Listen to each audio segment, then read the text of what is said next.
What are you curious about? What's the next thing that you're curious about that draws you towards it? So for me, what I'm curious about is just my own life's process unfolding. And I'm not trying to direct it or say this is right or wrong, or this is stupid, or I shouldn't be doing this or something. I really have that childlike curiosity of just allowing what's arising to arise and just say, man, this is fantastic. I feel so grateful to have a healthy body and the ability to, mobilize this energy and express it in this way. And I'm not saying I'll do it forever, but it's what I'm doing now. Welcome to the Too Curious MD podcast. I'm Dr. Ali Ahmed. And I'm Dr. Suraya Rahman. With the wisdom from holistic, alternative, and these conventional medicine, we are here to challenge the status quo. We're curious about the connectivity and complexity between diverse fields of knowledge as they relate to consciousness, chronic illness, mental health, resilience, and beyond. Learning more about the art and science of healing, or listening to stories of extraordinary healing. You're in the right place. Let's dive in. Welcome to the Too Curious MDs podcast. I'm your host, Suraya Rahman. And today we have a really special guest who's coming to us from Texas. His name is Jared Rudrananda Turner, MDiv, contemplative chaplain, and trauma-informed spiritual care provider. I'm so excited to bring Jared to our podcast today. Thank you so much for being here, Jared. Jared, I've known you now for a couple of years. I could say we're part of a growing group that calls ourselves the medicine family. We have traveled in some of these medicine ways. We've worked in these different trauma-informed spaces, both frontline workers in our past lives. And, right? And really bringing all of that, bringing all of our history, our biography, our experiences, our heart and soul, our intellect, our, knowledge of all different kinds, Western and Eastern, to this practice of psychedelic medicine, and finding that there are a few pieces here that we can offer to our community, to our patients, to our clients, that we find are helpful, to talk about and to describe. And also from a place of having experienced these places ourselves, having been through our own trauma, done our own work, and discovering the validity of these techniques and tools that we're talking about and how we got there. So with no further ado, I'm going to read a little introduction, and then we'll lead into the question of how did you get here from there?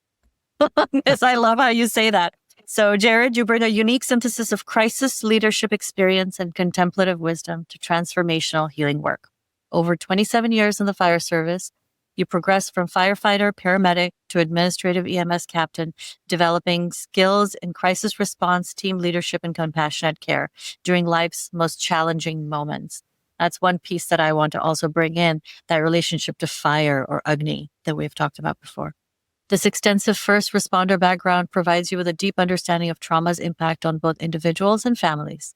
Your spiritual journey began during your firefighting career and led you through multiple wisdom traditions, and we'll touch upon that.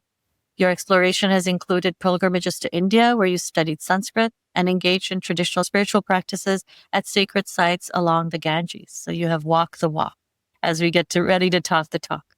As a published kirtan artist who has led hundreds of devotional chanting experiences, Jared discovered the healing power of contemplative practices and their ability to transform suffering into wisdom. And that's really how we first met, was outside the convention center in Denver with the harmonium and kirtan. And that was actually my first episode of kirtan, of feeling that devotion.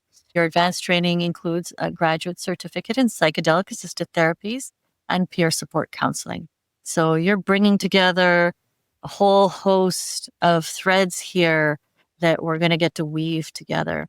You're also a member of the Association for Spiritual Integrity, the Vedanta Society of North Texas, and the North American Hindu Chaplains Association, and where you maintain an active engagement with these interfaith spiritual communities. And community is going to be a real big piece of what we talk about today. Your approach honors each person's unique spiritual path, drawing from your multicultural training to create safe spaces for healing. And with that, I'm just going to dive into this topic today, this podcast topic of remembering who we are. So let's start with your story.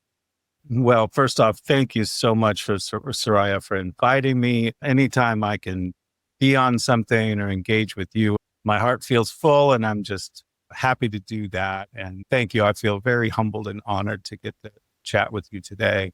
So my story, your listeners will learn quickly. I'm a storyteller, so be careful about asking me to tell a story. It's just, I'm from Texas and it's just our conversational style. So I'll try to be as succinct as possible. But our line that we joke about, you can't really get here from where I started. I started in a, working class family. My father was a fundamentalist pastor. My grandfather was a fundamentalist pastor.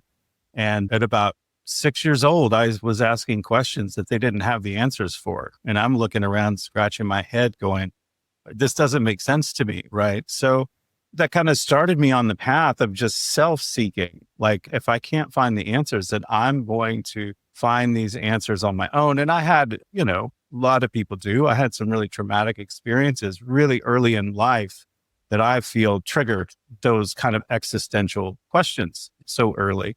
And now looking back, it was a gift. I mean, it's just a gift or karma, however you want to say it, samskaras or past life, paying it forward. And I was always curious, to be on theme with your show here. Just that curiosity has driven me most of my life. And so, I was just living a normal life, but I was trying to find answers to these questions that I couldn't find. And that kind of left me on an island where I had just kind of cut myself off from anything spiritual. I was an atheist, / agnostic. And that's just where I wound up as part of that, because I couldn't find answers to these deep heart longings. So I just tried to shut them down and get through life, and do what I thought, get a job, get married, have some kids, have a career. I thought that was the answer. But there was this like nagging little inner voice that just never was satisfied at the mundane, just everyday living. Like there was just always a piece of me that was like, I know there's more to it than this. And interestingly enough, to kind of catapult forward, I've never experienced psychedelics at all in my youth. I had never used psychedelics. I wasn't in that orbit, and it was probably a good thing for me because I had a lot of anger and a lot of things. And at that time, it might have not been skillful for me to use those things. But anyway, rocking along, somebody in about 2003, I went to a breathing class. A firefighter friend of mine asked me to come with him. And I'm like, this is crazy. I'm going to go lay down, with a bunch of hippies and listen to whale music and smell insect. Like, this is not me at all. I'm a firefighter, blah, blah, blah. But just to stop him from asking, I finally relented and went. And I connected in really with my body. I feel like I was probably dissociated for most of my young life. And in that moment of this release, that can happen just through the breath of really feeling presence back into my body was such a pivotal moment in my life that I thought, okay, it put me back on the path because I had strayed so far away. I feel like the universe woke me back up to remember that curiosity that I'd had. And so really this kind of ardent spiritual work started for me in about 2003. On about 2006, somebody handed me a CD. We had CDs back then. And they said, hey, this is some really cool music. I think you'll like it. It's from a Westerner. And it was from a chant artist named Bhagavan Das, who's still around. And it was Kirtan. He was singing and chanting these Sanskrit mantras in a way, but in this big American voice with such a gospel bend in it that it just, I remembered growing up in those ecstatic, Pentecostal churches. I was the drummer back then when I was a little kid. And that I remembered that calling, for the divine, and it just reawoken, less in a judgmental way, but to say, this is the exact same thing, like the different religions, that call is the response, as Rumi says. And so I was so taken. And so it just had opened my heart listening to these chants that, like a little child, I wanted more of it, Om Namah Shivaya. Like, I didn't know what any of this meant, but I was like a baby. I just wanted to repeat it because it felt so good and it just opened something in my heart. And that's really how it started here in North Texas. There was a local yoga studio and I just started offering call and response. Let's get together and chant. And there'd be maybe 2 people, and then it grew and grew and grew to a whole community. And then coming back to psychedelics, Naropa University, this was during COVID time, and I was about to transition out of the fire service and thinking, what's next for Michelle and I, and how are we going to survive in retirement, And so Naropa put up a thing for psychedelic assisted therapy. And I had been experimenting with microdosing at that time and seen some really positive results. I had reached that point in my career. I was facing burnout and then, the repeated moral injury of the nature of the work, as you know well.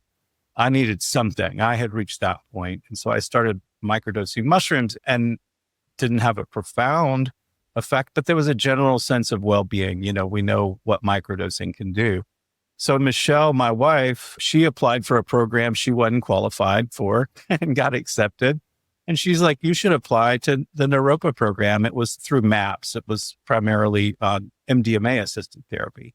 So I applied and the cookie cutter reviewer denied me. It's like, we're looking for medical doctors and practitioners. You're a licensed paramedic and first responder. That's great.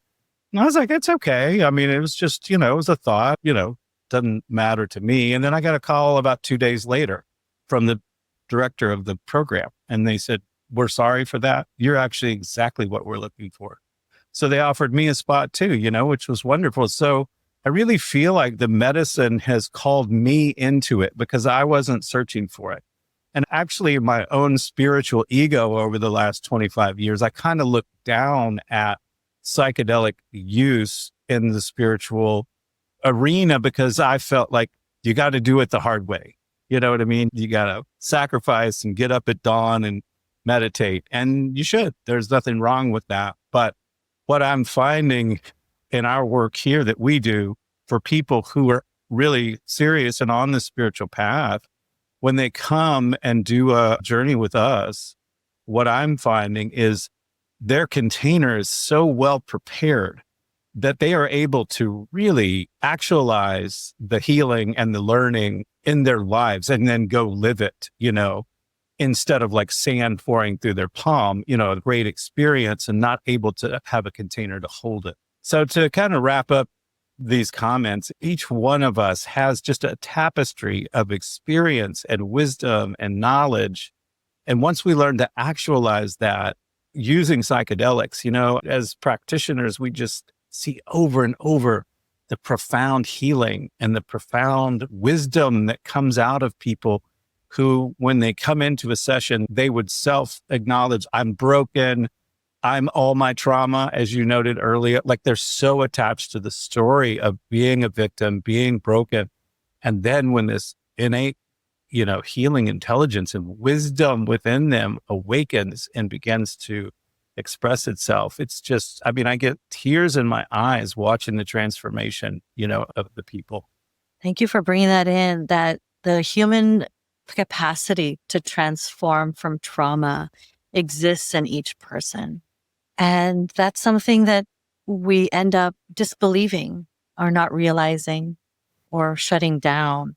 And what you described, some of the words you used, waking up, remembering, that's what these experiences, whether they're spiritual or psychedelic or psychospiritual, can awaken in us. But I love that indication, that metaphor of the sand slipping through the fingers. It's like, yeah, you'll get something, but how do you hold it and how to build that container? And so it's such a beautiful conversation because it weaves in that when you put work into the container, you can hold that wisdom that's pouring forth and it's there for you, right? It's such an accepting perspective and preparation. So as you're talking about this, we can talk about some of the skills that go into developing this. And so maybe the journey of learning these skills, because you're very skillful, but it's been a process. It's been a 20-year process of arriving at yourself.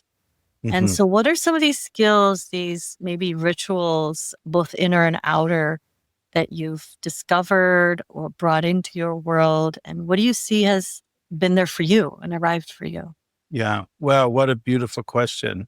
What a great opportunity to reflect. I think the first thing that's coming up for me, and when clients approach us about doing this work, particularly first responders, I think sometimes they feel shocked. And what I want your viewers to really in this moment think, you deserve happiness, that you actually deserve to heal, that you are not defined by your story. Trauma happens. We've experienced it. We viewed it. And all of that is relatively real. But ultimately, at least in the Eastern tradition, we're taught each one of us is the divine spark of awareness. Each one of us is that divine spark of divinity. And if people could just touch into that for a moment, and my time at Naropa, which I'm really blessed, I don't recommend grad school in your 50s, but I did it. But I can really coalesce the whole 3.5 years. The most profound teaching for me from Chogyam Trungpa Rinpoche was the founder of Naropa in Boulder.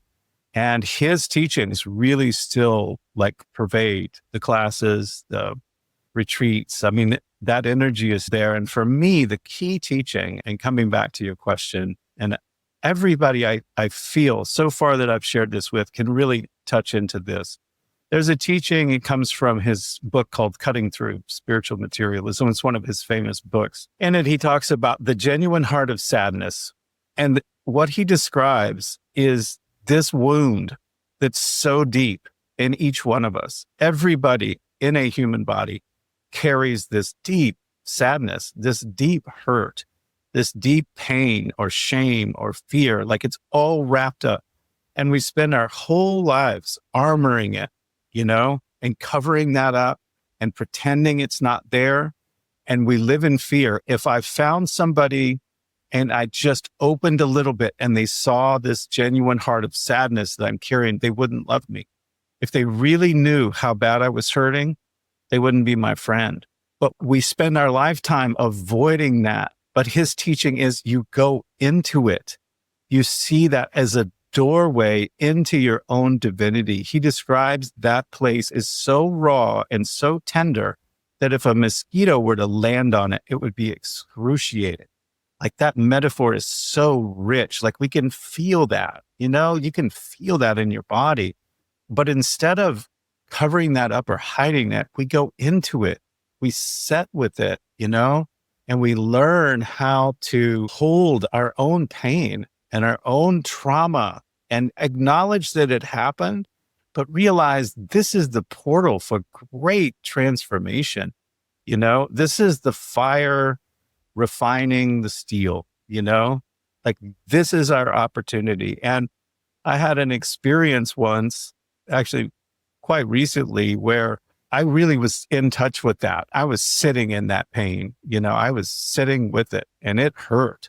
And I just had this feeling that this being was with me, like a guardian angel or something. And I remember thinking, would you just take this just for a minute? Like, will you take this and just let me breathe for 2 seconds, like this wound, And the awareness that came from that was, no, this is the cost of being in a human body, of having this opportunity to come here and live out your life and do your work, do your, what's called dharma, or your right action for your life. And I think if we can really get in touch with this place, call it what you want, and learn to exist in there, all the fear goes away. Because once we drop into this tender place, we look around and realize there is nobody different than me. There is no different skin color or language or nationality. We're all deeply wounded human beings. But again, it's not a sad story. This is our opening. This is our opening to greatness, really, to become a fully actualized human being and not languish in the pain. That's not what life is supposed to be, And even with challenges and trauma, we can learn to just what my teacher called just be in the wow. Just look around and say, wow, even if it's good, bad, indifferent, just to learn to really see the magic in all of it, And I spent decades grasping for, I don't know what, enlightenment or just, relieving my own suffering through singing and chanting and feeling my heart opening. I was bypassing a lot of things, and everything can be a bypass. Psychedelics can certainly be a bypass, but they can also be such a wonderful tool to remember our own divinity. And jokingly, one of my longtime chant friends here in the Dallas area, somebody asked once, well, what's kirtan like? And he said, you'll come and Rudra or Jared will just spend 90 minutes telling you you're God. That's what it is. And that's absolutely true, because you connect into your wisdom place that I'm describing, and you look at everybody and like, wow, I am surrounded by the most magical divine beings, and what a blessing.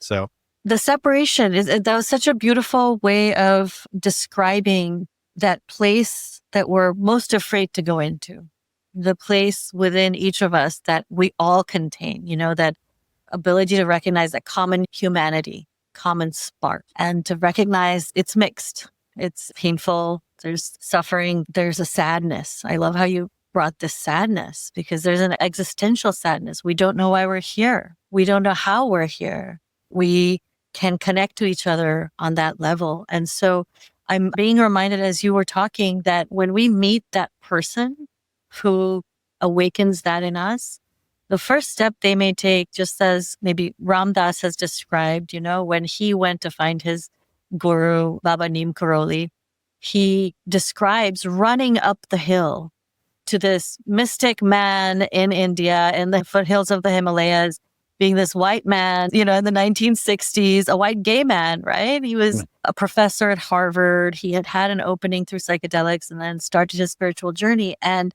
the way he describes that Babaji reached into his heart and was love, was absolute. I'm just getting chills even as I'm speaking, because when we feel that like unconditional beam of love from somebody who has done the work, both inner and outer, and has walked the path for so long, that they are a transmitter of this pure, essential goodness and nature and acceptance that says, oh, even though the world tells me I'm broken, even though parts of me are rejected by the world, here's what it feels like, or here's an experience of being completely held in all my imperfections and yet loved, right? And so I know that you have a Guruji that you've been with for a large part of your journey. So if you would like to bring in what that experience was like, because one of the things that we, I think don't talk about enough in our Western ways of healing is we talk about a therapist, a therapist who's doing the talk therapy, but this is not that.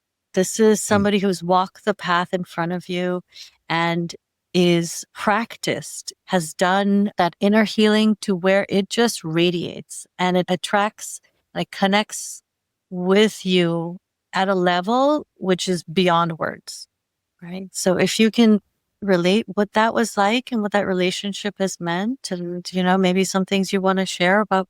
Wow, big topic. So I've been encouraged. I'm eventually going to at least write a memoir about so many of my stories and travels in India with Swamiji, Guruji, call him, because he was such a character. There's so many funny stories, and maybe I'll write a memoir someday if I find that could help people. But I met Swamiji in July of 2009, and I don't remember dates at all.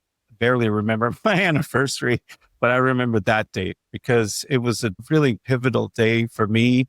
I was practicing a lot of Tibetan Buddhism at that time, and I had arranged to go on a 1-week retreat up in New Mexico in the mountains, just north of Taos. And actually, oddly enough, it's where Ram Dass wrote Be Here Now, where he wrote all his memoirs at at the Lama Foundation. So I had been told that there was a Hanuman temple in Taos itself and a Neem Karoli Baba temple. And I had gone to Kirtan College and learned all about Maharaji and that time Durga Das, who recently left his body, and Bhagwan Das were our two instructors. This is way back in 2008.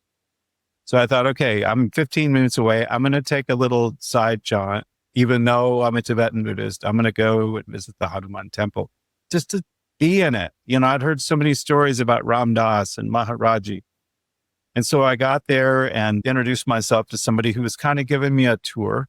And I saw this little Swamiji. He was all dressed in all white, little short Indian guy. And he had a big red turban on top of his head. You could tell he had his dreadlocks. And I told the guy, I said, I just really feel a heart connect. I just want to say hi to this gentleman. I don't know who he is. He was surrounded by these early 20-somethings, who had just like glopped onto him. So this guy tells me, don't bother. You're not going to get a word in with that group. And I said, well, be that as it may, I'm just going to follow my heart. So I went and stood in the back of this kind of crowd gathered around him, firing rapid fire questions. And I just remember surrendering in my heart, just a heart smile inside. I had no expectations. And then I see this little head come out around this crowd of people, this big stack of hair. And he walked around and he stood in front of me. And I went to touch his feet. And he's, nay. Don't do that. And we just shared some pleasantries. It lasted maybe 30 seconds, and we said goodbye. He took his place back amongst the crowd for the young folks to ask him questions. And I finished the tour and had a great time. And as I was leaving maybe half an hour later, we still had keys back then. I put the key in my truck door and the car right behind me, the passenger door opened and he said, hey, come here. And I turned around and it was this Swami. And I walked over there and I kind of put one knee in the dirt because he was in the car. He said, tell me, what are you searching for? And in that moment, I told him, I said what came out of my heart, but there was nothing further from the truth. I told him, Swamiji, I'm not looking for anything. I have everything right here in my heart. Now, why I said that, I can't tell you, but that was just my response. And he said, this is a most excellent answer. And he wrote down his email address. And then I went on up to the mountain and I spent a week praying to the universe for a teacher. Like I beseeched the universe. I was tired. I'd read Autobiography of a Yogi. I'd read all of the books, but I needed a human being to connect with, to correct me and correct my mistakes because I was making many of them. And I was following this path. As Westerners, what we do, like we're collecting these things, this is what Trungpa called spiritual materialism. It's what we do. We collect methods, but we never just get to the core of the thing. So in an auspicious way, when I returned back from that retreat, he did send me an email. Just, it was nice to meet you. He said, I happen to have a village boy from the Himalayas where he was from who lived 10 minutes from me. This is the next week. He said, I'm flying to Dallas. Do you live in Dallas? And I'm like, oh my gosh. So he actually came and stayed in the town where I was living with at the time. And we spent that whole week together. And then the moment it changed for me, I found out he was an astrologer, a Vedic astrologer for many years. And he asked me for my birth details and he pulled up my chart. And that moment changed. He said, you should take a cursory glance at Vedic astrology. This is the way he spoke. And immediately I thought, why in the hell would I do that? It looks like all math to me. Like, come on, give me a break. Like, I am not going, I just want to sing. I want to sing Hare Krishna and Jai Man, but it just planted a seed. And then from that time together, we really formed this really beautiful bond. But he was the guru who wasn't a guru. He didn't want followers. He himself didn't have a guru. He just, in his mid-20s, he finished his master's degree to finish that family kind of pressure to get a master's. And he walked off into the jungle and he lived there for 32, 33 years on his own. But what he gave me, what his living example was, and he just left his body in March of this year after a very brief illness. It was very unexpected. He taught me how to come back into my body and be present in this, what one of my teachers calls the bone temple. Like, this is what we have. This is what we have to work with. And yeah, I've had hilarious and fantastic stories and miracles of going to India and being in the Ganges, being the only Westerner, and everybody taking my picture, But what's more of a miracle is how he was able to bring me back into my own body, into my own lived experience with a sense of I am enough. My experiences, what I've learned, and my own wisdom is enough. Like, I don't have to continue grasping and searching, finally 25 years later have called off the search, like it's just right here. And it's about connecting like we're doing in this moment, really as human beings, finding connection, finding that heart connection, and I really, as we all know, like it feels like our world is just wobbling right now with the societal structures, the governmental structures, like we're all kind of watching in horror. But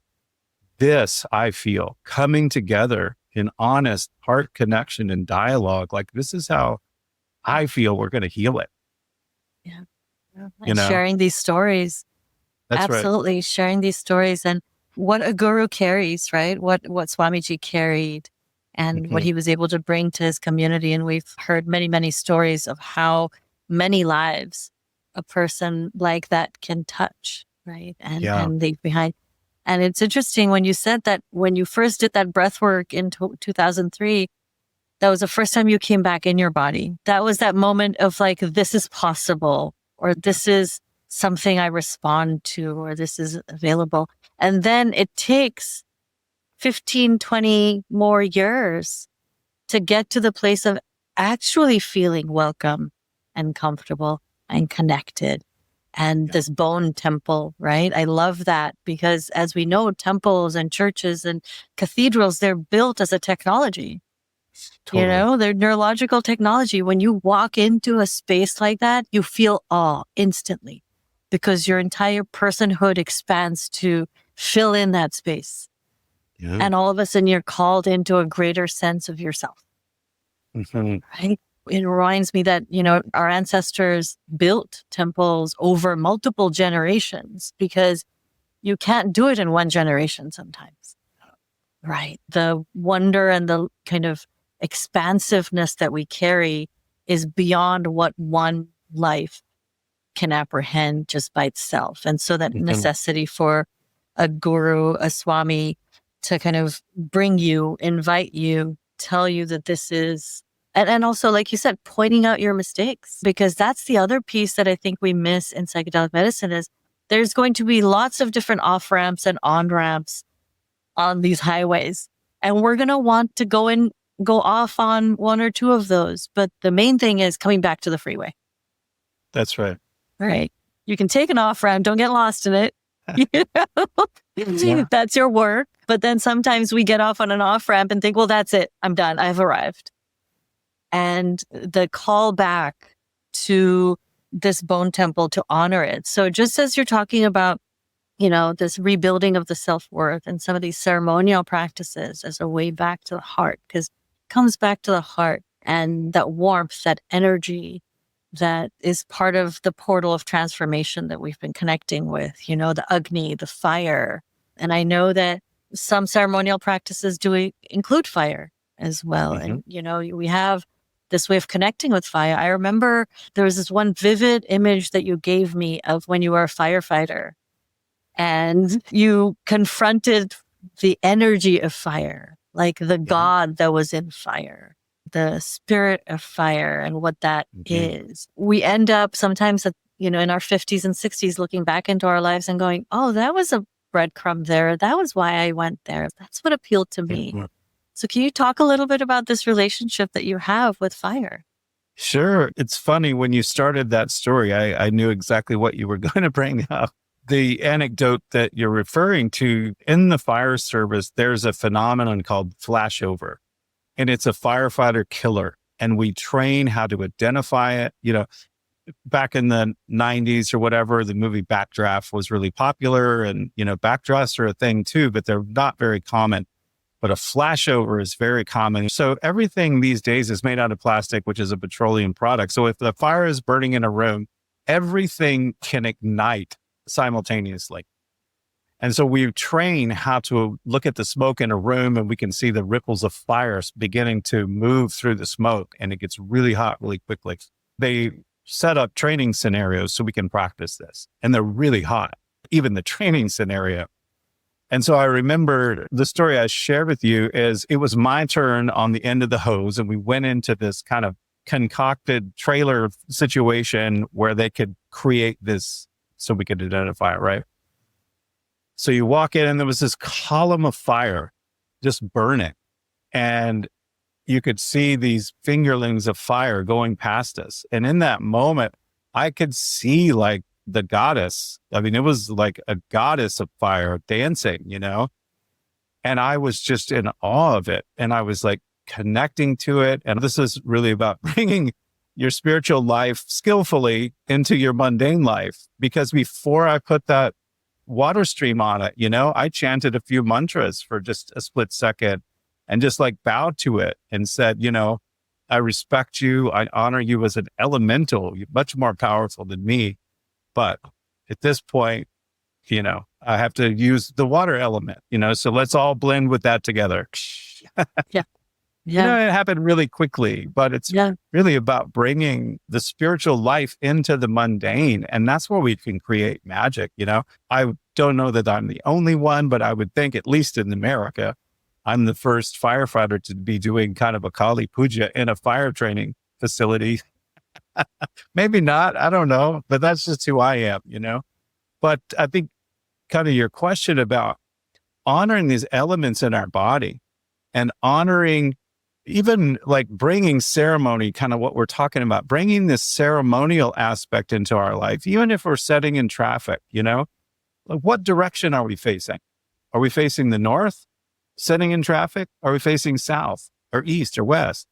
And that's a good way to just begin to orient in our physical world, you know, like getting a sense of which way does the sun come up in the morning and where is the sun in the sky? And, you know, that's again kind of a little bit tiptoeing onto astrology, is connecting with what the ancient rishis called these grahas, these planets that grab this piece of our life and kind of manage that. How do we embody as divine beings these things? So learning the 4 directions and becoming oriented in your body, not in your mind. People don't need more things in their mind. We're all full.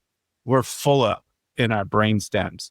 And it's easy. We all have a compass on our iPhone. And it's just a little bit of a practice to, wow, you know, hey, the store is east of me, you know, and this is simple, but this is how people can begin orienting to the physical reality that we're in instead of screen time and Netflix and chill and all the things we do. And I do it too. Like I'm not walking on water over here, but it's about coming back into our physical body, like you suggested. And I think that's so powerful because when we are in our resting in our source, resting in our physical reality, you know, we're a lot less easily swayed by mental contagion of, you know, of like programmed hysteria. And it's like, no, I'm safe right here, right now in my home, surrounded by people who love me.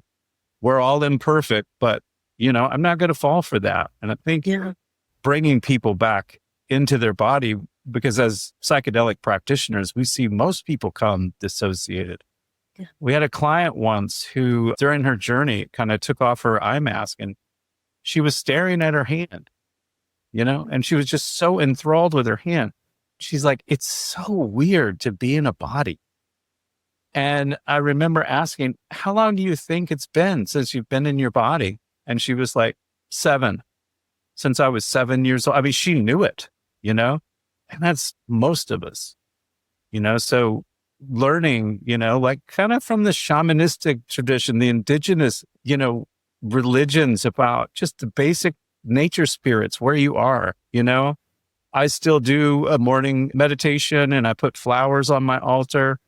And the next day I collect all the flowers and the cashews and the cardamom pods and I take them to a tree where I do my walk and I sprinkle them in the 4 directions of this tree, you know, just for the ancestors, the indigenous people that occupied this land where I live, and saying thank you to them.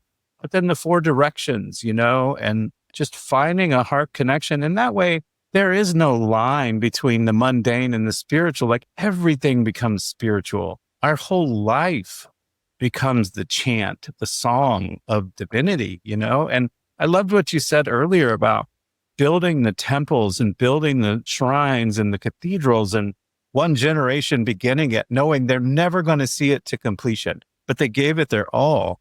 And how much more spectacular is our physical body?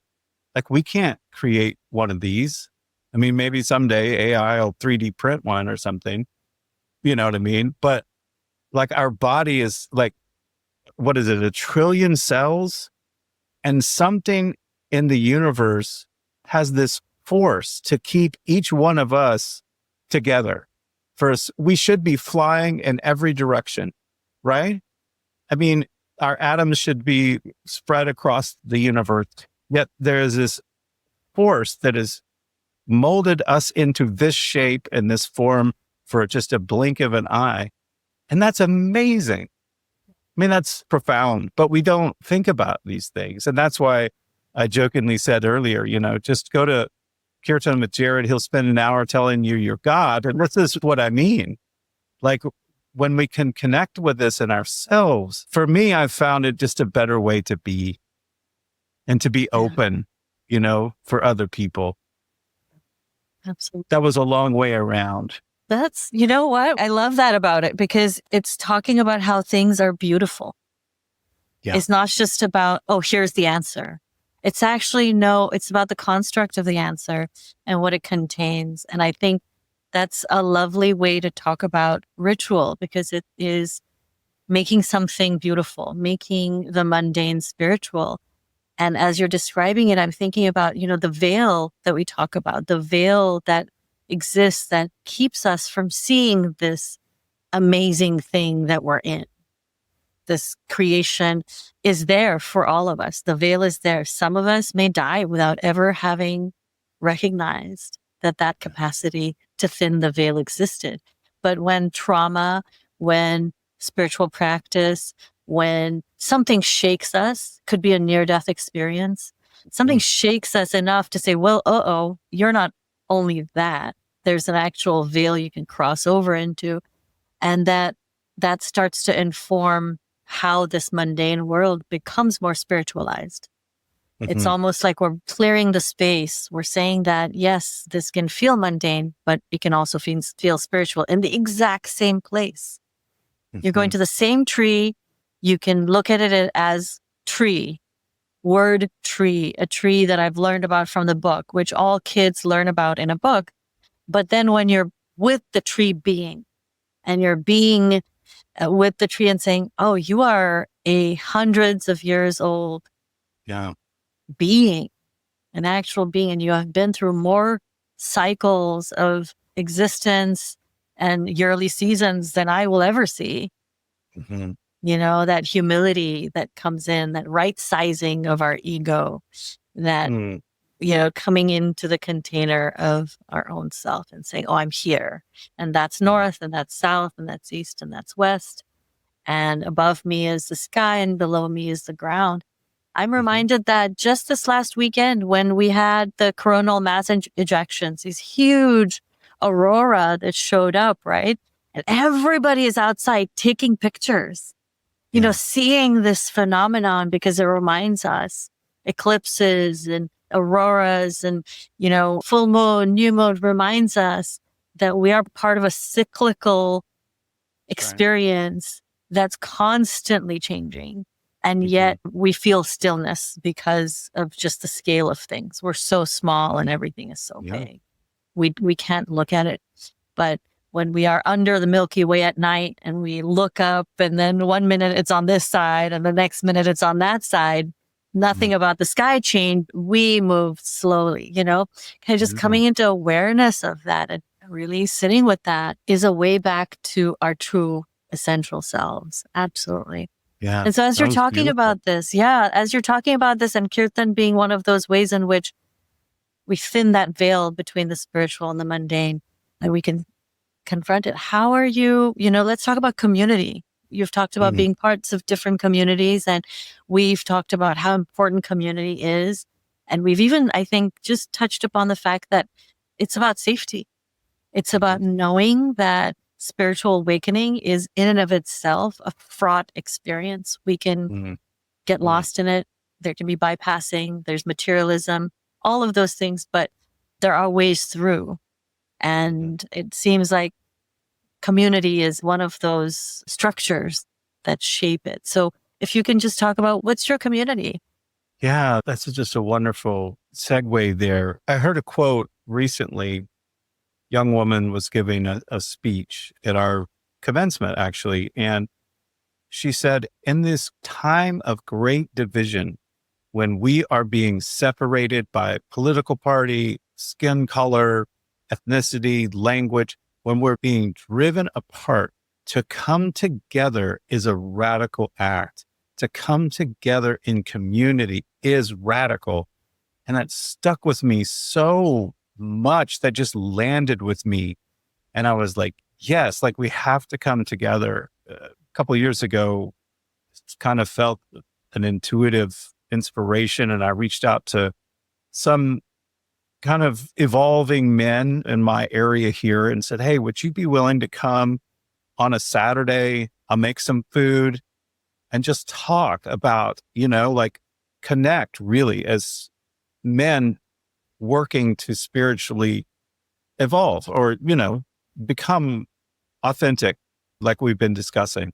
And I was a little tentative, women do a much better job of connection than men do. I think because the unevolved, it's competition, in some genetic past of ours. But anyway, I sent out 10 emails and immediately got 10 yes responses. Like they couldn't wait. So held that here in our home the last couple of years and sitting with just as equals and men arriving from every different kind of life and lifestyle and, showing up as equals and being a mirror for one another and being completely open to receive. We pass a talking stick. So whoever has the stick, they have the microphone. We don't try to fix it. We don't give advice. We just listen fully with as much presence. And that in itself is just being able to see the other and experience the other in their authenticity is such a healing thing to do. And then I hadn't done kirtan in many, many years. I just got caught up in life and, it's just busy. But I realized, we did a fundraiser for a dear friend of mine here over the summer. And it was just myself, a drummer I used to play with, and a Bansuri flute player. And we came together. We raised, fortunately, a bunch of money for our friend fighting cancer. But in that moment, I realized, this is something I can do. I can throw the harmonium on the floor. I know a few chants, and this is something I could do. And what I was really amazed at, I had some of my old ringers that I've been chanting with for 15, 20 years. There was a whole new generation that came. They were wide-eyed, like they'd never experienced this before. And in particular, one of the women who were raising funds for, her oldest daughter, and I've known her most of her life, I would just see her in passing, with going to visit her mom. And she couldn't even come in the room. She was out in the foyer, just bawling because of the beautiful, loving energy the community was creating. And at the end of the night, she came up, she goes, I had no idea like what kirtan is, what you do, what any of this was, but I loved it, And I've witnessed that so many times over the years. I did a kirtan in upstate New York, and there was a gentleman sitting next to my wife, Michelle, in the audience. And these people, I was at a fruit festival actually, and they didn't even know what kirtan or bhakti yoga was. Half of them showed up with a yoga mat. They didn't know. And I launch into a simple chant, Jai Ma, praising the Divine Mother. And this guy, 10 seconds in, is just crying this profusely. And he leaned over to my wife and he goes, I don't understand what's happening, And I'm like, it's coming together in community through music. And this is what our ancestors have always done, always come together around the fire and sang and danced and cried and screamed, to get it out and to form that connection. So I think it's so critical now to wherever you are as a person listening to this, you can be the hub on that wheel to create community in wherever town you're at, because I can promise you there are people out there just praying for community because we really, really need it. And the last thing on the community piece, we were talking a little earlier about Swamiji, and, off camera, you mentioned how the guru principle, especially here in the West, it's a little slippery because there's been a lot of harm caused by, these people in structures that place them above everyone, and they take advantage of that in every religion. And, it's awful and it's inexcusable. But I think, or I feel for myself, I think to really connect with the guru principle, which we all carry this wisdom inside of us. The guru is actually within you. It's really within. It's just about surrender and asking for help. Just that little pause of opening again that genuine heart of ours and saying, I need help. I need somebody. I don't know everything, even though I think I do. And I need somebody that's willing to help me, And I think that's such a great metaphor for the psychedelic experience as well, because, we see people like they've taken the medicine and now they're gripping, they're holding on. And if we can prepare ourselves to surrender, before that time comes, we can alleviate so much suffering for ourselves. So one quick practice that I've always done since I can remember is, and it sounds a little morbid, but every night as you're falling asleep, use that moment to stay aware as long as you can. You'll lose the battle every night because you'll eventually fall into sleep. But it's about letting go and surrendering. Nobody's afraid to fall asleep, and that's the ultimate surrender. Like, we don't know where we go when we're in deep sleep. I mean, this is a near-death state every night, but we're not afraid of it. So we can practice that surrender and maintaining our awareness just as long as we can. You're going to fall off into the abyss and hopefully have a good night of sleep. But that's another really easy way of practicing to maintain and focus that awareness, Absolutely. You're talking about how through these practices, what we're doing is strengthening networks, strengthening abilities. Surrender is a way of saying my ego is not everything, and I can minimize it or bring it down a little bit or not lead with it. And then a road opens up, a connection opens up, an ability and an aspect of ourselves and that practice. And so ritual and making it daily, making it more intentional over time. I mean, I'm just imagining that that's why when we do fMRIs of long-term meditators' brains, we see that they have this amazing connectivity. They have these connections that are strong, have been built up over time, and are easy to access each time. So just like doing reps, easy reps in the gym builds that ability of the muscle to achieve that action over and over again, and it gets easy. In the same way, there's a neurological pathway that we're rebuilding, away from isolation, into connectivity. And yes, that's difficult. That's why we need that support. And I loved what you said about mirroring with your men's group, is we just need to be mirrored back in our process to say, you're okay. You're on the right path.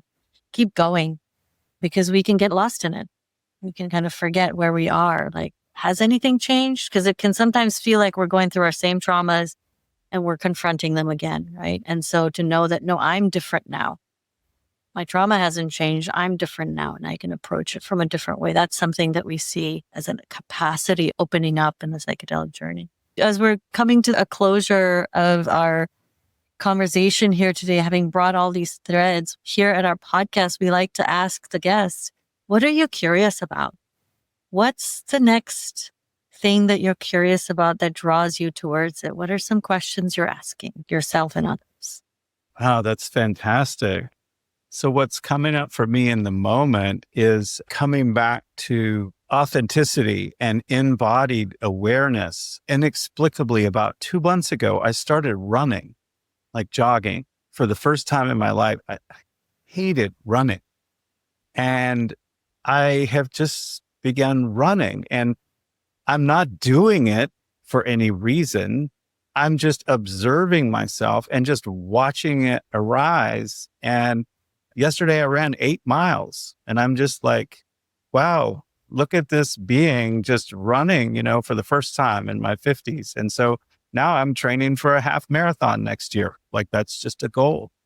So for me, what I'm curious about is just my own life's process unfolding. And I'm not trying to direct it or say this is right or wrong, or this is stupid, or I shouldn't be doing this or something. Like, I really have that childlike curiosity of just allowing what's arising to arise and just say, man, this is fantastic. I feel so grateful to have a healthy body and the ability to, mobilize this energy and express it in this way. And I'm not saying I'll do it forever, but it's what I'm doing now. And yeah, I'm curious about what we were talking about earlier about stepping into community, is asking for help. I mean, those are two of the same things. And I really want to continue, and I'm curious about how can I actualize more community, You and I are professional community, how can I actualize that group more that I love spending time with? And then, personal relationship, how can I show up more authentically, and by freeing myself from my own mental prison, how can I free others just from that presence? And that's really what these actualized people do, is they do by non-doing, which sounds very mystical, but there is something in there, like to bring in a little bit of spirituality in the Bhagavad Gita. The biggest teaching of Lord Krishna to Arjuna is you just do your dharma without any assemblage of the results. You just do it, It sounds like a Nike commercial, but there's really a truth there. You do it and you don't worry what happens, as long as you're doing obviously the right thing and being helpful and sincere with others. Right. So yeah, that's a great question. Thank you for that. I'm just curious about how do I continue to openly share, connect with others. And I really want to be everybody else's cheerleader, because I know what it's like to haul around deep, deep pain. And now I'm learning what it's like to transmute it. And it's a very different experience. And I just want to be more skillful in empowering others to do the same thing. Yeah. Oh, beautiful, beautiful. I'm just resonating with that when you said the freedom to allow others to experience their freedom starts with experiencing your own. And what you just described with the running, it's like, the freedom to run if you choose to, without those external, that trap of the mind coming in. And then as we're kind of wrapping up the lifetime journey that this has been the journey of a lifetime, and that it takes time to come to a place when we really want to approach it from that place of authenticity. I don't want to just go running because it'll feel good and I'll do this for myself and everything. But the quote from the Gita is, doing the right action without worrying about the outcome is that training that we do in mindfulness meditation is like, let go of attachment to the outcome. Do something for the sake of doing it. Do something because it feels good, and do it fully. Do it fully because you're here right now and your body is healthy and you have this energy and you are in this beautiful reality, which allows for it. So with that, I think we could come full circle to this moment and just this immense gratitude I'm feeling for the places that we've been. Thank you so much, Jared. Thank you. Thank you so much. Thanks for joining us on the Too Curious MD podcast. We hope today's episode inspired you to ask new questions and explore fresh perspectives. We challenge you to ask us those unasked questions that you're curious about in your medical practice, condition, health, and wellness. If you enjoyed the podcast, don't forget to subscribe, share it with somebody just as curious, and leave us a review. It helps us keep the curiosity alive. Post or comment with a question or curious inquiry that you have and seek to explore or learn with us. Stay curious, and we'll see you next time.